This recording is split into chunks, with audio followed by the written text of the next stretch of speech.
She asked, "Can you turn me down tonight?" I smiled and said, "No, because I'm already in love with you." The moment Sarah Whitmore stood at my front door that rainy Friday evening, I knew something was terribly wrong. Her mascara was smudged, her hands were trembling, and the confident smile that had always lit up every room she entered had completely vanished.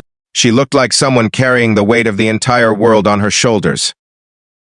Then she said the words that would change both our lives forever. She looked into my eyes and quietly asked if I could turn her down tonight. What happened next became the beginning of a story neither of us could have imagined.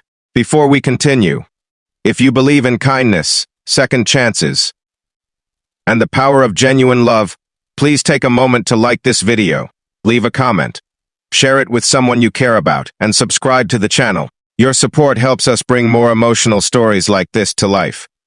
My name is Nathan Carter, and this story happened in Portland, Oregon. I had known Sarah for nearly 8 years. We met when we both started working at a small architecture firm downtown. She was talented, hard-working, and had a way of making everyone around her feel important. Over the years, we became close friends. We shared lunch breaks, celebrated promotions, and supported each other through life's disappointments. What Sarah never knew was that I had fallen in love with her long ago. Not the kind of love that appears suddenly. It was the quiet kind. The kind that grows slowly through thousands of ordinary moments. It grew during conversations over coffee, during late-night work projects, during walks through the city after difficult days. But Sarah was engaged. 3 years earlier, she had met a successful businessman named Brandon Collins. He seemed charming, confident, and ambitious. Everyone thought they were perfect together. Everyone except me. I never disliked Brandon. Something simply felt wrong. There was always a coldness behind his smile, a distance behind his compliments. Yet Sarah loved him, and that was enough for me. I buried my feelings and remained her friend. As the wedding approached, Sarah appeared increasingly stressed. She brushed it off whenever I asked. She claimed wedding planning was overwhelming. I wanted to believe her. Then came that rainy evening. When I opened my door, she looked as though she had been crying for hours. She stepped inside without saying much and sat on my couch. The silence stretched painfully between us outside. Rain hammered against the windows. Finally, she spoke. She told me she had discovered something devastating only hours before. Brandon had been secretly involved with another woman for nearly a year. Worse, several people close to him had known about it. The wedding was only 2 weeks away.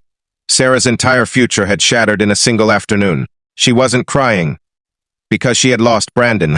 She was crying because she felt foolish, embarrassed, broken. She kept blaming herself for not seeing the signs. For nearly an hour, she spoke while I listened. Sometimes people don't need solutions. They simply need someone willing to stay. Then she looked at me and asked the question that caught me completely off guard. She said she felt unwanted, damaged, and impossible to love. She asked if I could turn her down tonight too, just like Brandon had. She wanted confirmation that her fears were true. She wanted proof that nobody could genuinely choose her after what had happened. For a moment, my heart stopped. 8 years of hidden feelings suddenly stood between us. I looked at the woman I had loved silently for nearly a decade. The woman who had no idea how extraordinary she truly was. Then I smiled, and I said no, because I was already in love with her. The room became completely silent. Sarah stared at me as though she couldn't believe what she had heard. The rain continued outside, but everything else seemed frozen. I wasn't expecting anything in return. I wasn't confessing because Brandon was gone. I wasn't trying to take advantage of her pain. I simply couldn't watch her destroy herself with lies anymore. For years, she had believed she wasn't enough. And for years, I had seen exactly how incredible she was. I told her about the countless moments that had made me fall for her. Her kindness towards strangers, her loyalty to friends. The way she always found hope even during difficult times. The way she remembered small details about people that everyone else forgot. By the time I finished speaking, tears streamed down her face. Not because she suddenly loved me, but because for the first time that day, Someone had reminded her of her worth. The months that followed were far from easy. Healing never happens overnight. Sarah canceled the wedding. There were financial complications, family tensions, and endless questions from people who didn't understand what had happened. Many days were painful. Some mornings she felt strong. Other mornings she struggled to get out of bed. Through it all, we remained together not as a couple at first, but as two people navigating one difficult season at a time. We took long walks along Portland's waterfront. We explored bookstores.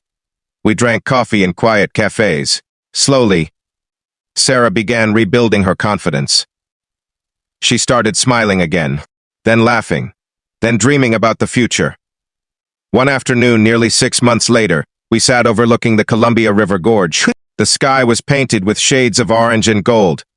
As the sun disappeared behind distant mountains, Sarah looked happier than she had in years. That was when she admitted something surprising. She told me she had spent years searching for excitement, success, and perfection. Yet the person who consistently showed up for her had been standing beside her all along. The person who stayed when things became difficult. The person who expected nothing. The person who genuinely cared. For the first time, she saw me not as her friend, but as someone she could imagine building a future with.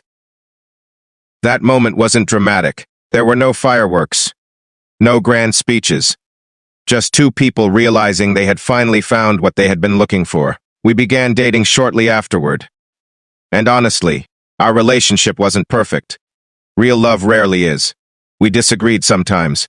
We faced challenges. We made mistakes. But unlike before, our relationship was built on honesty, trust, friendship. The foundations that actually last. 2 years later, I proposed during a quiet weekend trip along the Oregon coast. The ocean stretched endlessly behind us. Waves crashed against rocky cliffs. The wind carried the scent of salt and possibility. When I knelt down, Sarah started crying before I could even finish speaking. This time they were tears of happiness. She said yes. A year later, surrounded by family and friends, we exchanged vows beneath clear blue skies. As I watched Sarah walk toward me, I remembered the broken woman standing at my door years earlier. The woman who believed she was impossible to love. The woman who thought rejection defined her value. She couldn't have been more wrong. Life continued moving forward. We built careers, bought a home, welcomed 2 beautiful children into our lives. Like every family, we experienced struggles. There were difficult seasons, financial worries, health scares, and moments of uncertainty. But every challenge reminded us of something important.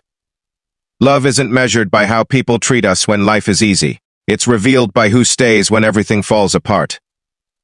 Years later, Sarah confessed something I will never forget. She told me that rainy evening had saved her life in more ways than one. Not because I confessed my feelings, but because someone finally challenged the lies she had started believing about herself. The lies that said she wasn't enough, that she wasn't worthy, that she wasn't lovable. Those lies nearly destroyed her. And unfortunately, many people watching this story may be carrying similar lies right now. Maybe someone rejected you. Maybe someone betrayed your trust. Maybe someone made you question your value. But another person's actions do not determine your worth. Their failure to appreciate you does not make you less valuable. Sometimes the people who walk away create space for the people who are meant to stay. And sometimes your greatest heartbreak becomes the first chapter of your greatest blessing. If this story has touched your heart so far, please take a moment to like the video, subscribe to the channel, and share it with someone who may need this message today. Your support means more than you know. Special request, before the ending. Tell us in the comments, have you ever received a second chance that changed your life forever? We'd love to read your story today. Whenever rain taps gently against our windows, Sarah and I often remember that night. The night she arrived believing she was broken. The night she expected rejection. The night she asked if I could turn her down. And the night I smiled and told her no. Not because I was trying to rescue her. Not because I had all the answers. But because I was already in love with her.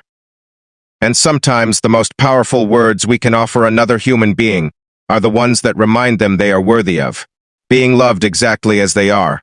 That rainy evening began with heartbreak, but it ended with hope. And hope, as we learned, can change everything.